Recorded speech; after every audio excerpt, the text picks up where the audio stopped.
یہ کریم صلی اللہ علیہ وسلم اس کو بیٹی بھی بنایا ہے، اس کو بہن بھی بنایا ہے، اس کو ماں بھی بنایا ہے، اسے بیوی کا عالی شان رتبہ بھی عطا فرمایا ہے۔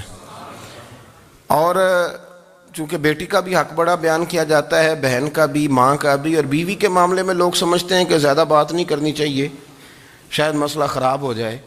حالانکہ نبی پاک صلی اللہ تعالیٰ علیہ وسلم نے بیوی کے بارے میں پتہ کیا فرمایا؟ فرمایا جب تم نکاح کر لیتے ہو تو اپنا ایمان محفوظ کر لیتے ہو۔ اب میں اس کی شرح نہیں کرتا، اب خود کر لیجئے گا کہ وہ ایک ایسی شخصیت ہوتی ہے کہ جس کی موجودگی میں آپ کا ایمان محفوظ ہے۔ اب میں نہیں سمجھتا کہ اس سے بڑی بات کوئی اور ہو سکتی ہے، جس کی موجودگی میں آپ کا ایمان، اور بھئی یہ حدیث پاک عرض کر رہا ہوں، نکاح جب کوئی کر لے تو اس نے اپنا ایمان مکمل کر لیا۔ اس کا معنی یہ ہوا کہ آپ کا ایمان محفوظ ہے اس کی موجودگی میں، تو اس سے زیادہ بھی، یعنی ایمان سب سے قیمتی چیز ہے نا، تو اس کے محفوظ ہونے کی وجہ حضور نے نکاح بیان کر دی۔ تو اب میرا خیال ہے بی بی اگر کوئی اس سے بڑا حقوق مانگے گی تو بیوقوفی کرے گی۔ اتنا بڑا درجہ نبی کریم نے اسے عطا کر دیا، اتنا بڑا مقام دے دیا کہ تو خامند کے ایمان کے محفوظ ہونے کا ذریعہ بن گئی ہے۔ عورت کو جو حقوق رسول کریم صلی اللہ تعالی علیہ وسلم نے عطا فرمائے، نبی پاک نے جو حقوق دیے، دیکھیں نا، حضرت عبداللہ ابن عمر رضی اللہ تعالیٰ عنہ کی اہلیہ بیمار تھی، تو جلدی جلدی سے وہ آئے، تو جب بہت جلدی ہو، سفر بڑا شدید تھا، تو آپ نے جلدی سے نماز ادا کی، جلدی سے چلے۔ آپ کے خادم کہنے لگے حضور خیریت ہے؟ فرمایا میری بیوی بیمار ہے۔ تو اس نے عرض کی حضور آپ کی اہلیہ بیمار ہے، تو آپ نے نماز بھی جلدی سے پڑھی، سفر بھی جلدی جلدی کیا۔ تو فرمانے لگے یہ وہ چیزیں ہیں جو ہمیں مدینے والے رسول نے سکھائی۔ آپ اس کیفیات کو سمجھیں کہ حضور صلی اللہ علیہ وسلم نے درس دیا۔ اور پھر ایک اور بہت بڑی بات، یہ فضیلت کسی اور کو نہیں دی، جو عورت کو حضور نے فضیلت دی، یہ فضیلت کسی اور کو نہیں دی۔ کبھی حضور نے فرمایا کہ تمہارا ابا تمہارے ساتھ بہت سخت رویہ کرے تو تم نے اس کو اس سختی پر داد دینی ہے؟ فرمایا چلو اگر وہ زیادتی بھی کرے تو تم نے اس کے ساتھ سلوک اچھا ہی کرنا ہے۔ لیکن آپ ایک بات کو سمجھے نا کہ بچے کے بارے میں، بیٹے کے بارے میں، بیٹی کے بارے میں فرمایا 10 سال کے ہو کے نماز نہ پڑھیں تو سختی کرو، تمہارا ڈنڈا بھی لٹکنا چاہیے۔ بہت ساری جگہوں پہ بہت سارے لوگوں کے لیے سختی کا حکم دیا، لیکن عورت کے لیے حضور نے جو جملے کہے، اصل میں ہم سمجھتے ہیں کہ یہ ایک بات ہے، مشہور ہو گئی ہے روایت حدیث، تو بس اس کے پس منظر پر اور جملوں کے حسن پر شاید معاذ اللہ غور کرنے کی ضرورت نہیں، ذرا اس لفظ کی تاثیر پر غور کریں۔ حضور نے فرمایا عورت ٹیڑھی پسلی سے پیدا کی گئی ہے، یہ ٹیڑھی ہے، اس کو سیدھا کرنے کی کوشش کرو گے تو ٹوٹ جائے گی۔ تو حضور پھر ہمارے لیے حکم کیا ہے؟ فرمایا جیسی ہے تم اسی کے ساتھ نبھا کرو۔ آپ سمجھیں کہ اتنا محفوظ حضور نے درجہ دے دیا بی بی کو، اتنا محفوظ کہ فرمایا غلطی بھی ہو تو میرے غلاموں تم اس کے ساتھ نبھا کرو، گزارا کر لو۔ کو کیا اور حق چاہیے عورت کو، جس کو اس کی غلطیوں سمیت نبی پاک نے قبول کرنے کا حکم دے دی کہ اس کی کمزوریوں سمیت قبول کر لو۔ اب اس کو اور کیا، کوئی کمزوریوں سمیت قبول کرتا ہے؟ کبھی آپ دکان پہ بیٹھے ہو تو آپ کہیں بھی اس میں یہ بھی غلطی، میرے مال میں یہ بھی کمزوری ہے، یہ بھی کمزوری ہے، یہ بھی کمزوری ہے، تو کر لے قبول؟ کرتا ہے کوئی؟ کوئی شخص ایسا ہو جو کسی چیز کی کمزوریاں بیان کر کے کہ اسے قبول کرو؟ پر رسول کریم صلی اللہ تعالی علیہ وسلم نے نا ہمیں سبق دیا، حضور نے ہمیں درس دیا، نبی پاک نے ہمیں پیغام دیا۔ فرمایا یہ ٹیڑھی ہے، سیدھی کرنے کی کوشش کرو گے تو بیچاری ٹوٹ جائے گی، تو اس کے ساتھ نبھا کر جاؤ۔ آپ میری بات کو سمجھیے گا۔ چلیں میں اس پر ایک اور بخاری مسلم کی حدیث پڑھتا ہوں۔ حضرت سلمان فارسی رضی اللہ تعالیٰ عنہ اور حضرت ابو درداء کے درمیان بھائی چارہ تھا۔ مکے سے مدینے جب لوگ آئے تو حضور نے بھائی بھائی بنایا تھا، ان کے درمیان بھائی چارہ تھا، تو ابھی پردے کی آیات نازل نہیں ہوئی تھیں، تو لوگ ایک دوسرے کی طرف جاتے تھے۔ حضرت سلمان فارسی رضی اللہ تعالیٰ عنہ حضرت ابو درداء رضی اللہ تعالیٰ عنہ کے گھر میں تشریف لے گئے تو دیکھا کہ ان کی بیوی بڑی غمگین بیٹھی ہیں۔ تو ہم نے فرمایا بہن کیا ہوا؟ تو کہنے لگی تمہارے بھائی کو دلچسپی کوئی نہیں رہی، ہر روز روزہ رکھ لیتا ہے اور ساری ساری رات نفل پڑھتا ہے۔ حضرت سلمان فارسی کہنے لگے ٹھیک ہے کر لیتے ہیں بندوبست۔ نماز دین ہے کہ نہیں؟ دین ہے نا یہ چیزیں؟ لیکن حضرت سلمان فارسی جناب ابو دردہ سے کہنے لگے آج میں نے تیرے گھر میں رہنا رات کو، کیونکہ وہ تو ساری رات نماز پڑھتے تھے، نفل پڑھتے تھے۔ انہوں نے کہا ٹھیک ہے، ایک بستر لا کے بچھا دیا حضرت سلمان فارسی کے لیے۔ سلمان فارسی فرمانے لگے دوسرا بھی لا۔ کہا وہ کیا کرنا ہے؟ فرمانے لگے تو نے بھی سونا ہے، میں نے بھی سونا ہے، تو نے بھی سونا ہے، عشاء پڑھیں گے اور پھر دونوں سوئیں گے۔ کہا میں نے تو نماز پڑھنی ہے۔ فرمایا تہجد کے وقت اٹھ کے پڑھیں گے، اللہ کے رسول بھی رات آخری حصے میں جا کے نماز پڑھتے ہیں۔ ادھر ساتھ سلا لیا، وہ تھوڑی کو دیر سوئے، اب عادت تھی ساری رات اٹھنے کی، ذرا اٹھنے لگے بستر سے تو حضرت سلمان فارسی فرمایا چپ کر کے سو جا، وہ بڑی رات پڑی ہوئی، چپ کر کے سو جا۔ وہ لیٹ گئے، پھر اٹھنے لگے تو فرمایا سو جا چپ کر کے، بڑا ٹائم ہے۔ سحری کے وقت اٹھے، نفل پڑھے، ان کا ارادہ تھا روزہ رکھنے کا، تو فرمانے لگے کل رکھا تھا نا نفلی روزہ؟ جی رکھا تھا۔ پرسوں بھی رکھا تھا، ترسوں بھی رکھا تھا۔ فرمایا آج نہیں رکھنا، آج میں تیرا مہمان ہوں، سارا دن کٹھے مل کے روٹیاں کھائیں گے، آج نہیں روزہ رکھنا، سلا دیا۔ اب حضرت ابو دردہ رضی اللہ تعالیٰ عنہ کہہ تو کچھ نہ سکے، پر کہنے لگے سلمان تم پتہ تم کیا کر رہے ہو، نہ تم نے مجھے رات اٹھ کے زیادہ نفل پڑھنے دیے، سویرے روزہ نہیں رکھنے دیا۔ تو حضرت سلمان فارسی کہنے لگے کوئی لمبی بات تو نہیں نا، چلتے ہیں نا ابھی فجر میں مسجد نبی میں، تو نبی پاک کو بتاتے ہیں۔ سرکار دو عالم علیہ السلام کی خدمت میں تو اپنی بات کرنا، میں اپنی کروں گا، حضور نتیجے کا اعلان فرما دیں گے، بات طے ہو جائے گی۔ حاضر خدمت ہوئے، عرض کی یا رسول اللہ صلی اللہ تعالیٰ علیہ وسلم یہ ساری رات نفل پڑھتے ہیں، ہر روز روزہ رکھتے ہیں، ان کی اہلیہ غمگین بیٹھی ہیں، حکم فرمائیں۔ تو نبی پاک صلی اللہ علیہ وسلم نے فرمایا پھر ہوا کیا؟ یا رسول اللہ میں نے رات سلایا ہے، سحری میں اٹھایا ہے، سویرے روزہ نہیں رکھنے دیا۔ نبی پاک نے فرمایا سلمان فارسی نے ٹھیک کیا، سلمان فارسی نے ٹھیک کیا۔ پھر حضور نے فرمایا، نبی کریم نے فرمایا ابو دردہ تیرے اوپر اگر اللہ کا حق ہے، اس کے رسول کا حق ہے، دین کا حق ہے، تو فرمایا تیری آنکھ کا بھی تیرے اوپر حق ہے، تیرے وجود کا بھی تیرے اوپر حق ہے۔ یہ حضور نے فرمایا تیرے بچوں کا بھی تیرے اوپر حق ہے، تیری بیوی کا بھی تیرے اوپر حق۔ اس حق کو بھی سمجھے، حقوق اللہ بھی ہیں، پر تیری آنکھ کا بھی تیرے اوپر کیا مانا کہ تیری آنکھ سونا چاہتی ہے تو اسے سلا بھی، تیرے وجود کا بھی تیرے اوپر حق ہے، تو تیرا وجود آرام کرنا چاہتا ہے تو اسے آرام بھی کرا۔ اور پھر وہاں نبی پاک صلی اللہ علیہ وسلم نے فرمایا میں تم سب، سننا یہ لفظ حدیث کے، حضور نے اسی موقع پر فرمایا میں تم سب سے زیادہ اپنے رب کو جانتا ہوں اور میں تم سب سے بڑھ کر اپنے رب سے ڈرتا ہوں۔ حضور فرمانے لگے میں روزہ بھی رکھتا ہوں، افطار بھی کرتا ہوں، یعنی کبھی رکھتا ہوں اور کبھی نہیں رکھتا۔ فرمایا میں نفل بھی پڑھتا ہوں اور اپنی بیویوں کو وقت بھی دیتا ہوں۔ سرکار مسجد میں بھی آتے تھے، نواسوں کے ساتھ کھیلا بھی کرتے تھے، ان کے ساتھ پیار بھی کرتے تھے۔ تو اتنے بڑے حقوق حضور نے بیان فرمائے عورتوں کے کہ تمہاری بیوی کا بھی تمہارے اوپر۔ لو ایک حدیث بخاری کی اور یہاں بیان کر دیتا ہوں۔ ایک شخص نے آ کے عرض کی یا رسول اللہ صلی اللہ تعالیٰ علیہ وسلم جہاد کے لیے تیاری ہو گئی ہے، صفیں بن رہی ہیں، مجاہدین کی تیاری ہے، تو میرا بھی نام لکھ دیا گیا ہے مجاہدوں کی لسٹ میں، لیکن یا رسول اللہ صلی اللہ تعالیٰ علیہ وسلم میری بیوی نے حج کی تیاری کر لی ہے اور میرے دوستوں نے، صحابہ نے میرا نام مجاہدین کی لسٹ میں لکھ دیا، تو میرے لیے کیا حکم ہے؟ یہ بخاری مسلم ہے۔ تو نبی پاک صلی اللہ تعالیٰ علیہ وسلم نے فرمایا جہاد پہ کوئی اور چلا جائے گا تو بیوی کے ساتھ حج کرنے جا، اسے محرم کی ضرورت ہے، وہ تیرے بغیر کیسے جائے گی؟ مجاہدین کو تو اور مجاہد مل جائے گا، پر تو اپنی بیوی کے ساتھ جانا۔ نبی پاک صلی اللہ علیہ وسلم نے مرد کو محافظ بنایا ہے، عورت کو مرد کا قیدی نہیں بنایا، بلکہ عورت کو حفاظت عطا کی اور مرد کو اس کا محافظ بنایا۔ اب بچیاں آزاد ہونا چاہتی ہیں، اور آزادی بھی وہ والی کہ جو بنیادی طور پر آزادی نہیں، فحاشی ہے۔ میں نے بہت پہلے کہا ہے کہ اسلام بیٹیوں کو قیمتی سمجھتا ہے۔ جس بندے کے پاس 20 تولے سونا ہو وہ چوک میں لے کے نہیں آتا، وہ قیمتی چیز ہے، اس نے چھپا کے رکھی ہوتی ہے۔ تو جو نبی پاک صلی اللہ علیہ وسلم کا کلمہ پڑھنے والے بیویاں، اسلام انہیں قیمتی سمجھتا ہے، کہتا ہے کہ تم قیمتی ہو لہذا گھر کے اندر رہو، تم باہر نہ ہو۔ لیکن عورتیں ہیں کہ ان کو بلا وجہ لوگ خراب کر دیتے ہیں اور بلا وجہ وہ اس مغالطے کا شکار ہو جاتی ہیں۔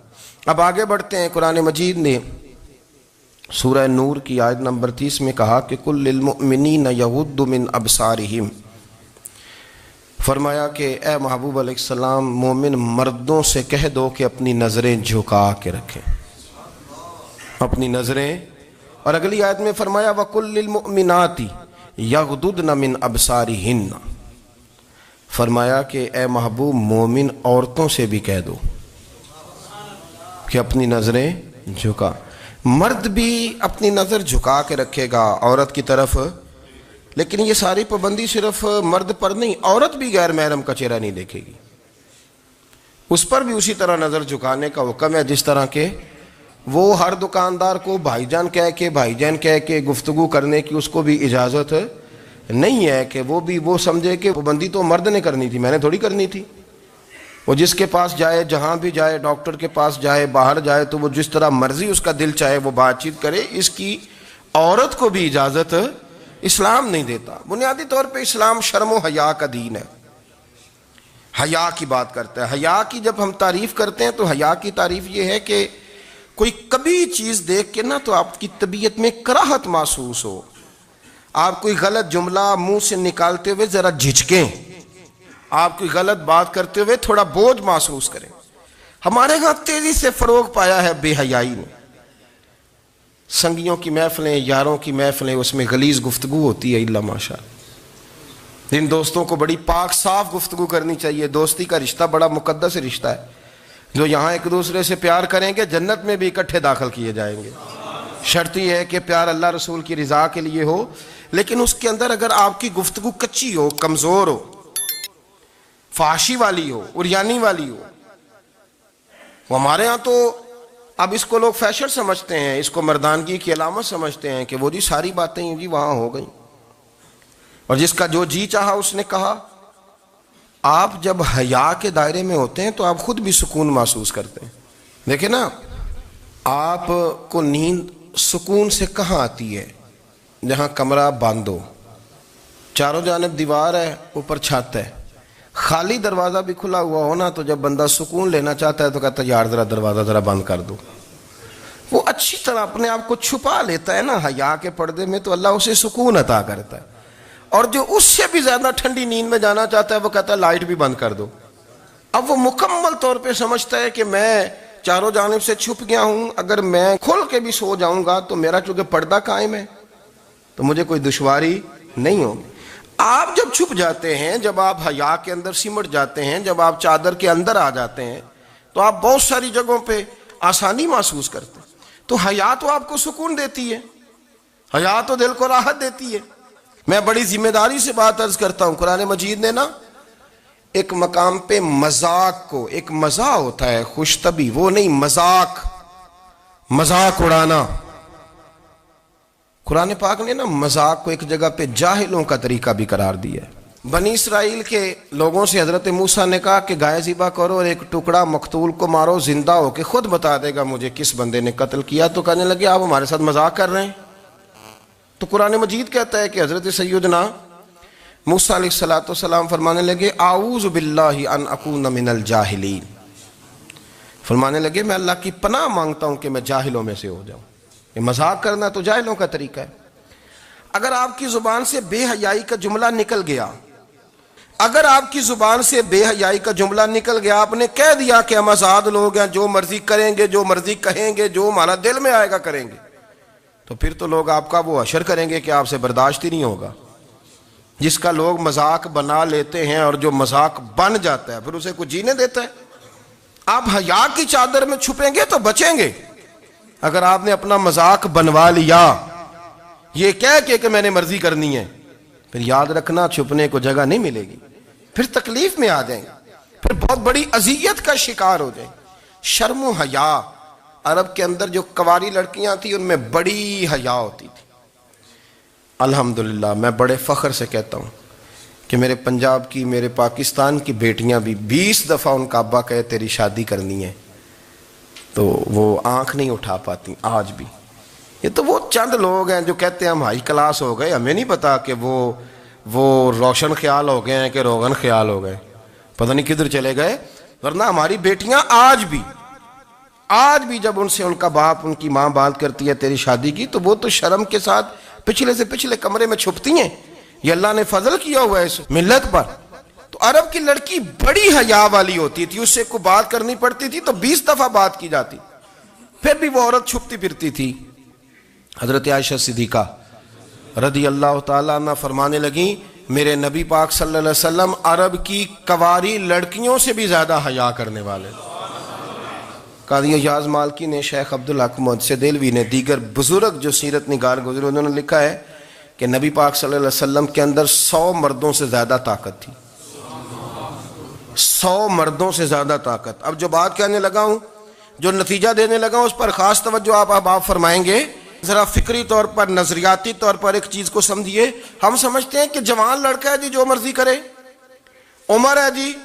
آپ ذرا بات پر غور کیجئے گا کہ حضور صلی اللہ علیہ وسلم میں طاقت 100 مردوں سے زیادہ ہے اور حیا کواری لڑکیوں سے بھی زیادہ ہے.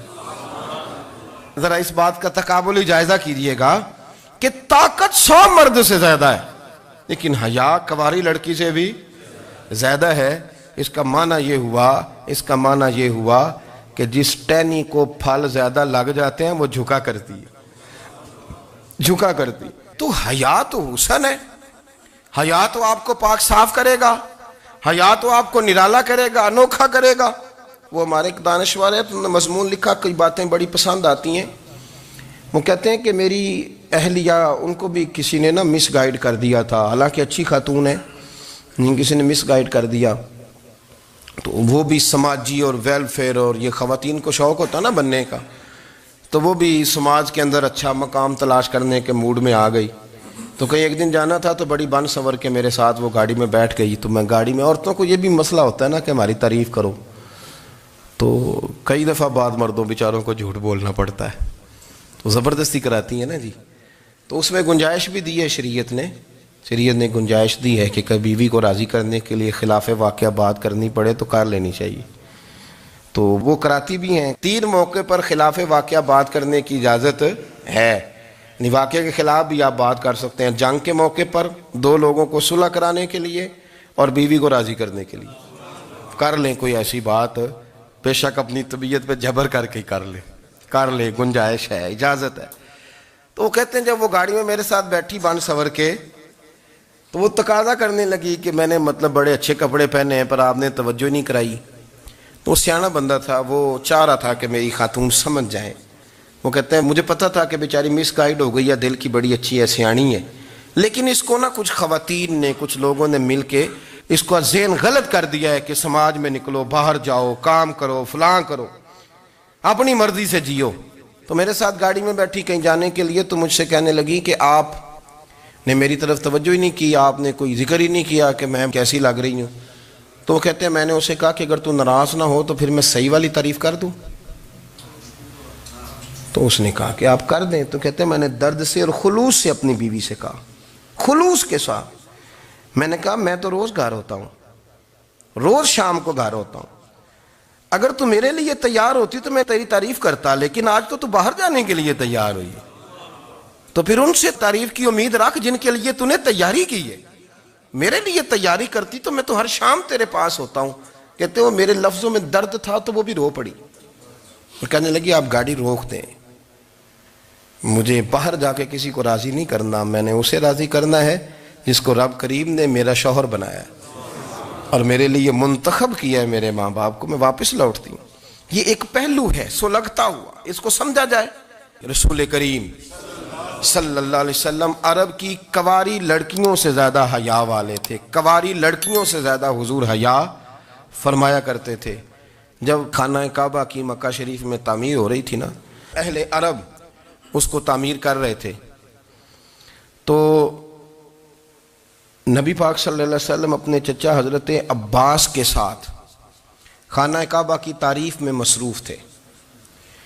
تو عرب کے لوگ چونکہ لمبا کرتا پہنتے تھے پیروں تک، تو نیچے اگر کسی وقت کوئی چیز نہیں بھی ہوتی تھی تو کسی کو وہ نظر نہیں آتی تھی، چونکہ پردہ رہتا تھا، ایک لمبا کرتا پہنا ہوا ہوتا تھا. تو جب بچے، سرکار کی عمر مبارک بھی ابھی تھوڑی تھی، تو اس طرح بچے جب نکلتے تو وہ کئی دفعہ اپنی تہمت اتار دیتے نیچے سے، اور کوئی مزدوری کرنے لگتے تو 3-4 طے کر کے تہمت کی کندھے پہ رکھ لیتے. جس طرح کبھی دیہاتوں میں لوگ کپڑا سر پہ رکھتے تھے کہ اوپر اگر کوئی وزنی چیز رکھیں گے تو وہ تکلیف نہیں دے گی. نبی پاک صلی اللہ علیہ وسلم بھی سب لوگوں کے ساتھ خانہ کعبہ کی تعمیر میں شامل تھے. تو حضرت عباس رضی اللہ تعالیٰ عنہ نے کہا حضور سے، ابھی اللہ نے نبوت بھی نہیں فرمایا تھا، بھتیجے آپ بھی تامد اتاریے، یہ صحیح مسلم میں حدیث موجود ہے، اور اس کو کندھے پہ رکھ لیجیے، آپ اینٹیں اٹھا اٹھا کے لا رہے ہیں تو ذرا آپ کو تکلیف نہیں ہوگی۔ تو سرکار دو عالم صلی اللہ علیہ وسلم سے یہ بات کہی، اور پھر جلدی سے حضور کی تہمت کو نکال کے نا، حالانکہ لمبا کرتا پہنا ہوا ہے، تو وہ جیسے ہی ان کے کندھے پہ رکھا اینٹیں رکھنے کے لیے، تو سرکار تو زمین پہ گر گئے، بے ہوش ہو گئے، آنکھیں آسمان کی طرف، اور پھر حضور پکار رہے ہیں، آزاری آزاری آزاری، میرا تامت دے دو، میرا تامت دے دو۔ کبھی کوئی شخص اس وجہ سے بھی بے ہوش ہوا ہے کہ میرے وجود سے کپڑا اتر گیا ہے؟ حالانکہ سرکار پر وہ بے ہوشی بھی نبی پاک کا وہ جو غلبہ ہے نا شرم و حیا کا، اس کی وجہ سے ہوئی، ورنہ تو حضور فرماتے ہیں کہ میری آنکھیں سو جاتی ہیں، دل تو میرا اس عالم میں بھی جاگتا رہتا ہے۔ تو سرکار زمین پہ تشریف لے آئے، آنکھیں میرا تامت دے دو، میرا تامت دے دو، تو جلدی سے انہوں نے تامت دیا تو حضور نے باندھ لیا، پھر طبیعت مبارک میں تسلی ہوئی۔ یعنی ہم اس رسول کے غلام ہیں کہ جن کے تو وجود سے کپڑا اتر جائے تو حضور برداشت نہیں کرتے، قبول نہیں فرماتے، تکلیف شروع ہو جاتی۔ لیکن یہاں نوجوان ہیں اور بڑا قد کاٹ ہے اور بڑے بڑے سمجھدار لوگ ہیں، گرمی آتی ہیں تو شارٹ کپڑے پہن کے گھومتے ہیں، ان کو خیال نہیں کہ یہ وہ والا لباس ہے جو باہر تو کیا گھر میں اماں کے سامنے نہیں پہننا چاہیے، بہنوں اور بیٹیوں کے سامنے نہیں پہننا چاہیے۔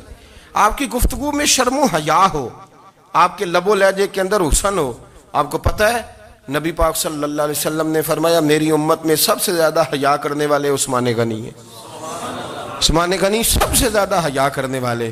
آپ فرمایا کرتے تھے جب سے حضور کا چہرہ دیکھا ہے میں نے کبھی اپنی شرمگاہ بھی نہیں دیکھی، میں نے آنکھوں کا وضو نہیں توڑا، اور جب سے حضور کے دست مبارک میں نے بیعت کے لیے سیدھا ہاتھ بڑھایا تو پھر سیدھا ہاتھ میں نے کبھی گندگی کو نہیں لگایا۔ حیا تھی۔ آپ باتھ روم کے اندر بھی غسل فرماتے تھے تو کپڑوں سمیت کرتے تھے۔ کسی نے کہا حضرت جی واش روم کے اندر کیوں نہیں کپڑے اتارتے؟ آپ فرمانے لگے باہر بندوں سے حیا کرتا ہوں، اندر جاتا ہوں تو رب سے حیا آنی شروع ہو جاتی، وہ تو دیکھ رہا ہے نا۔ تو میں جو بات آپ کی خدمت میں عرض کرنا چاہتا ہوں اس کو آپ سمجھیے گا میرے عزیز، کہ شرم والا مزاج، گفتگو بھی شرم والی، آنکھیں بھی شرم والی، لباس بھی شرم والا، دوستی یاری بھی شرم والی، بہت ساری ایسی باتیں۔ دیکھیں نا آپ ذرا، میں نے کہا کہ باتوں کو سن کے گزر نہ جایا کریں، اس کی گہرائی پر غور کریں۔ حضور علم کا سمندر ہے، سرکار سے زیادہ علم دنیا میں کسی کے پاس موجود نہیں ہے، اور صحابہ کو موقع ملا ہوا ہے اس سمندر سے فیض لینے کا، لیکن ان کی حالت یہ ہے کہ حضرت علی المرتضیٰ فرماتے ہیں 14 دن گزر جاتے، حضور سے کوئی سوال پوچھنا ہوتا تھا پر میں شرم کے مارے نہیں پوچھ پاتا تھا۔ 14 دن بخاری شریف میں موجود ہے۔ ایک دن نبی پاک صلی اللہ علیہ وسلم نے پوچھا صحابہ سے کہ وہ کون سا درخت ہے جس کے پتے نہیں گرتے، اور وہ درخت اس طرح ہے جس طرح مومن ہوتا ہے، وہ درخت میرے مومن کی طرح بتاؤ۔ حضرت عبداللہ ابن عمر فرماتے مجھے پتا تھا کہ وہ کھجور کا درخت ہے، لیکن چونکہ ابو بکر صدیق بھی بیٹھے ہیں، عمر فاروق بھی بیٹھے ہیں، مولا علی بھی بیٹھے ہیں، عثمان غنی بھی بیٹھے ہیں، اتنے جید لوگ بیٹھے ہیں، تو مجھے حیا آتی تھی کہ میں کیوں جواب دوں۔ کہتے سرکار نے کئی دفعہ پوچھا، لوگوں نے کئی اور درخت بتائے، پر فرمایا تمہارا جواب درست نہیں ہے۔ آپ حیا کے اس پہلو پر غور کریں کہ سوال کا جواب آتا ہے، سوال کا جواب، یعنی مجھے سوال کا جواب آتا اور پھر میں دوں نہ، مجھے بدعزمی نہ ہو جائے گی؟ یہ کیسے ممکن ہے کہ میری رات گزر جائے، مجھے پتا بھی تھا اور میں نے بتایا نہیں؟ بہت سارے لوگ آ کے بہت ساری باتیں بتاتے ہیں، بہت ساری باتیں وہ سمجھاتے ہیں، تو ہم غور سے ان کا چہرہ دیکھنے لگ جاتے ہیں، کہتے ہیں یار اس کا تو دعویٰ تھا کہ میں سمجھنے آتا ہوں، تو یہ تو ہمیں سمجھا رہا ہے، چلو الحمدللہ ہم سمجھنے کو تیار ہیں۔ لیکن میرے عزیز پتہ بھی ہے جواب کا، علم بھی ہے، لیکن فرماتے ہیں میری حیا نے مجھے اجازت نہ دی کہ میں جواب دوں۔ آپ فرماتے ہیں پھر حضور سے صحابہ نے عرض کی کہ یا رسول اللہ آپ ہی بتا دیں وہ درخت کون سا ہے، تو حضور نے فرمایا بھئی وہ کھجور کا درخت ہے۔ تو آپ فرماتے ہیں میں دل میں کہہ رہا تھا کہ الحمدللہ میرا جواب درست ہے، حالانکہ میں نے جواب دیا ہی نہیں۔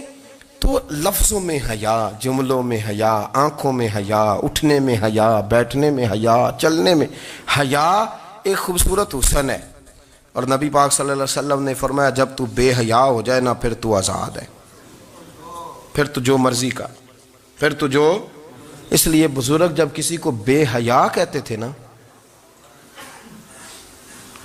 اللہ اکبر، اور جب کسی کو کہتے تھے نا یہ بے حیا ہے تو لوگ سمجھتے تھے کہ کوئی ہلکی سی بات کر دی ہے، لیکن ان کا معنی یہ ہوتا تھا کہ بس بھائی اب اس کے ساتھ کوئی کلام کرنے کی ضرورت ہے، اس کو اب اصلاح کی ضرورت نہیں، یہ بے حیا ہے۔ کیا معنی؟ کہ اب یہ جو اس کے دل میں آئے گا وہ کرے گا، جو اس کی طبیعت چاہے گی وہ کرے گا، اب یہ کسی پہلو بھی قابو آنے کو تیار ہے، یہ بے حیا ہو گیا۔ بے حیائی بہت بڑا عیب ہے، اور جو لوگ کہتے ہیں کہ ہمیں بالکل آزادی ہونی چاہیے، ہمارا اپنا جسم ہے تو ہماری اپنی مرضی چلے گی۔ ایک وزیر صاحب ہیں، پتہ نہیں میں ان کو جانتا تو نہیں، انہوں نے سینٹ میں تقریر کی ہے، میں نے ان کی بات سنی ہے، اس نے کہا نہیں نہیں بھائی، جسم رب کا ہے تو مرضی بھی تو رب کریم کی چلے گی، اور مرضی بھی یہ مرضی بھی اللہ کی۔ یہ مجھے تھوڑا سا مسئلہ ہے جسم پر، کبھی کبھی مجھے کثرت سفر سے الرجی ہو جاتی ہے۔ میرے ساتھ لوگ نا دل سے پیار کرتے ہیں، شاید ہی کوئی اچھا ڈاکٹر ہو جس تک میرے سنگی مجھے لے کے نہ گئے ہوں، پر جسم اللہ کا ہے نا، مرضی بھی جب وہ چاہے گا صحت دے گا۔ کیوں کچے کاموں میں لوگ پڑ گئے، کیوں غلط لوگ سوچ میں پڑ جاتے ہیں؟ یہ اسی کا ہے، اور جب وہ چاہے گا، آپ اس بات کو اچھے طریقے سے سمجھ لیں کہ جو اپنی مرضی چوکوں چوراہوں میں کر رہے ہوتے ہیں نا، جو مرضی گند مند، وہ جانور ہوتے ہیں، وہ جانور ہوتے ہیں جو نہ چونک دیکھتے ہیں نہ گلی دیکھتے ہیں، نہ انہیں پتہ ہوتا ہے کہ جگہ کون سی ہے۔ وہ انسان، میں نے کہہ دیا جو میں نے کہنا تھا، میں نے کہہ دیا، وہ جانور ہوتے ہیں۔ اور جو کچھ انسان ہوتے ہیں نا، ان کے اندر کچھ نہ کچھ پھر شرم حیا بھی ہوتی ہے، وہ چوکوں چوراہوں میں وہ حرکتیں اور وہ کام نہیں کرتے جو جانور کرتے ہیں۔